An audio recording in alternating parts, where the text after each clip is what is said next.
మీరు గాని మీ చుట్టుపక్కన వాళ్ళు గాని కొంతమంది మనం అనుకుంటుంటాం అబ్బా ఊరికే చిరాకు వస్తుంది, ఊరికే కోపిష్టి, ఊరికే అరుస్తుంటారు అని అనిపిస్తుందా? లేకపోతే మీకు కూడా తెలుస్తుందా? ఎవరైనా అంటారు కదా, ఎందుకు ఊరికే కోపం, ఎందుకు ఊరికే చిరాకు అని అంటూ ఉంటారు.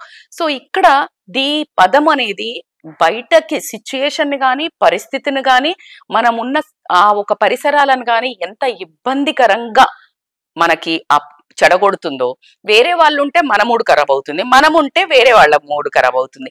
సో దీన్ని ఎంత సింపుల్ చెప్పండి. ఆ క్యూర్స్ లైఫ్ నుంచి ఒక పీస్ఫుల్ లైఫ్ రావాలంటే ఇంపార్టెంట్ టెక్నిక్ ఏంటంటే మైండ్ఫుల్నెస్.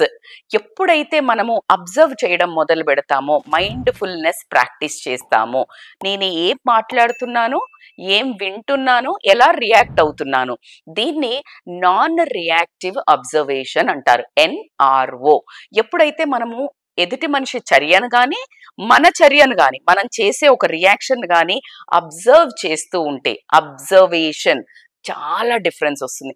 Practice practice practice. మీ కోపం గాని మీ ఇరిటేషన్ గాని ఆటో పైలట్ అయి ఉంటది ఈ పాటికే, మనం చేసి చేసి చేసి చేసి అరిసి అది బై డిఫాల్ట్ టక్మని చిరాకు వస్తుండొచ్చు.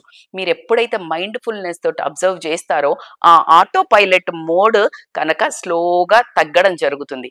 ఆటో పైలట్ ఏమవుతుందంటే పీస్, ప్రశాంతత, ఒక కామ్నెస్ అనేది అలవాటు అవుతుంది. ఎప్పుడు మీరు స్లో బ్రీతింగ్ ప్రాక్టీస్ చేయండి. Inhale slowly 10 seconds, exhale slowly 10 seconds. ఇలా కనుక మీరు కంటిన్యూస్గా డేలో ప్రాక్టీస్ చేసినట్టయితే కనుక ఖచ్చితంగా మీకు పీస్ అనేది ఉండడం జరుగుతుంది. ఖచ్చితంగా ఈ NRO టెక్నిక్ని మీరు అప్లై చేసి కమెంట్ చేయండి. Thank you.